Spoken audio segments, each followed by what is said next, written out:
Saudara-saudara, pada sore ini kami akan menyampaikan beberapa hal yang merupakan kelengkapan dari beberapa permasalahan tadi yang sudah disampaikan oleh para pembicara sebelumnya.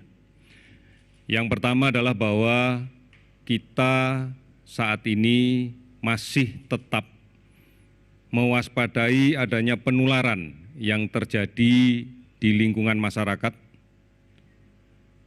yang disebabkan karena masih adanya kasus positif tanpa keluhan yang berada di tengah-tengah kita. Inilah yang kemudian kita kenal dengan terminologi OTG, orang tanpa gangguan. Ini menjadi potensi tinggi terjadinya penularan di tengah masyarakat, karena pada satu sisi orang tersebut tidak mengalami keluhan apapun, dan kemudian di sisi yang lain banyak masyarakat yang masih belum melaksanakan dengan benar ketentuan physical distancing, menjaga jarak. Oleh karena itu dari hari ke hari inilah yang menjadi kekhawatiran kita, bahwa penularan masih terus terjadi, masih terus berjalan. Oleh karena itu kami harapkan ini menjadi perhatian kita bersama, kita jadikan ini adalah titik pangkal untuk pencegahan dan pengendalian penyakit COVID-19 ini. Tetap tinggal di rumah adalah jawaban yang terbaik. Oleh karena itu kita harapkan tidak melakukan perjalanan kemanapun. Bukan hanya masalah pulang ke kampung, tetapi juga melakukan perjalanan ke keluarga yang lain, ke kota yang lain, atau ke tempat yang lain, itu memiliki risiko yang besar untuk terjadinya penularan. Mari bersama-sama kita pahami bahwa ini adalah kunci keberhasilan kita untuk memutuskan rantai penularannya. Oleh karena itu, kami minta ini menjadi bagian utama kita, di samping membiasakan untuk mencuci tangan dengan baik, dengan menggunakan sabun, dengan air yang mengalir, paling tidak dalam waktu 20 detik, kemudian mulai menghentikan kebiasaan, baik yang disadari maupun tidak disadari, untuk menyentuh wajah, menyentuh hidung, menyentuh mulut, menyentuh mata. Ini adalah rute-rute yang paling klasik untuk infeksi penyakit ini. Yang terakhir, mari kita yakini bahwa tetap tinggal di rumah adalah solusi yang terbaik untuk menghindarkan diri dari sebaran penyakit ini.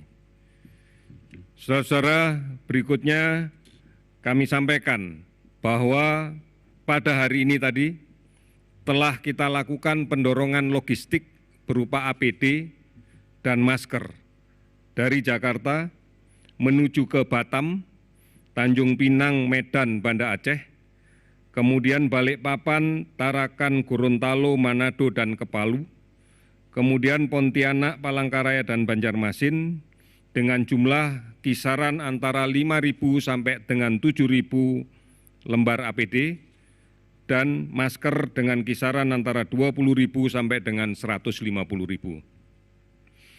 Kegiatan-kegiatan ini adalah bukti bahwa pemerintah berkepentingan dan sangat memperhatikan kebutuhan layanan di daerah yang dilaksanakan oleh saudara-saudara kita, para tenaga kesehatan di semua lini layanan kesehatan.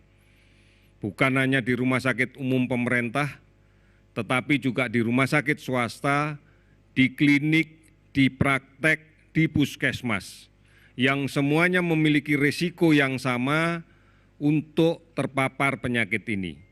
Oleh karena itu, APD menjadi sesuatu yang sangat penting bagi pemerintah, karena inilah upaya kita untuk bisa memberikan layanan terbaik pada warga negara yang menderita COVID, disertai perlindungan maksimal bagi petugas layanan kesehatannya. Ini yang akan kita laksanakan terus dan kami berterima kasih bahwa banyak pihak masih terus-menerus memberikan bantuan, baik diserahkan langsung kepada masyarakat maupun kepada pemerintah daerah atau melalui gugus tugas di tingkat nasional. Kami menyadari bahwa inilah sebenarnya bentuk toleransi sosial yang menjadi bagian dari jati diri bangsa Indonesia. Kita akan terus melakukan upaya ini dan kami yakin masyarakat akan bersama kita untuk menghadapi permasalahan COVID-19 ini. Kemudian yang terakhir, pada hari ini kami melakukan pendataan dan merekap kembali seluruh data.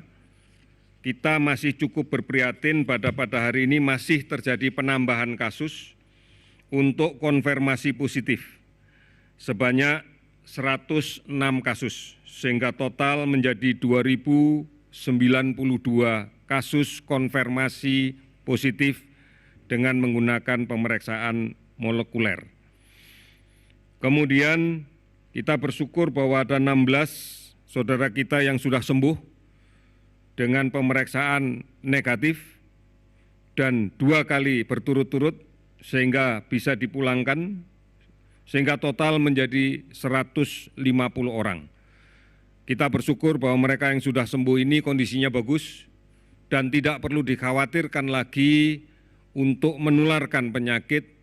Bahkan kita yakini yang 150 orang ini telah sembuh dan memiliki imunitas, kekebalan terhadap virus COVID-19.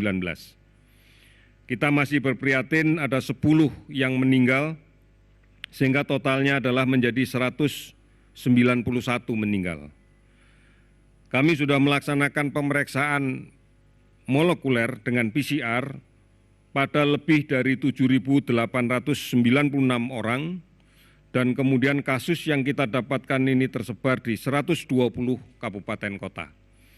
Kami melihat bahwa sebaran kasus sekarang muncul akibat pergerakan orang tanpa gejala, kasus positif tanpa keluhan apapun dari kota-kota besar yang kita data memiliki kasus tertinggi sebagai pusat-pusat sebaran ke daerah-daerah di sekitar, ke kota-kota di sekitar. Inilah yang meyakinkan kita bahwa tinggal di rumah adalah jawaban satu-satunya yang paling benar. Tidak melakukan perjalanan kemanapun, apakah ke kampung, apakah ke rumah saudara, ataukah tempat lain, tidak dilakukan, karena inilah upaya kita untuk menghentikan. Saudara-saudara sekalian, harus kita waspadai bahwa ancaman klasik yang muncul pada periode musim pancaroba ini untuk beberapa kota adalah demam berdarah. Oleh karena itu, mari tinggal di rumah, bersihkan sarang nyamuk.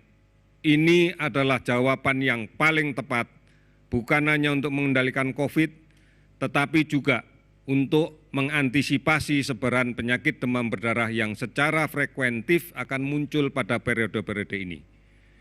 Kami yakin kita semua bisa tinggal di rumah, berantas sarang nyamuk.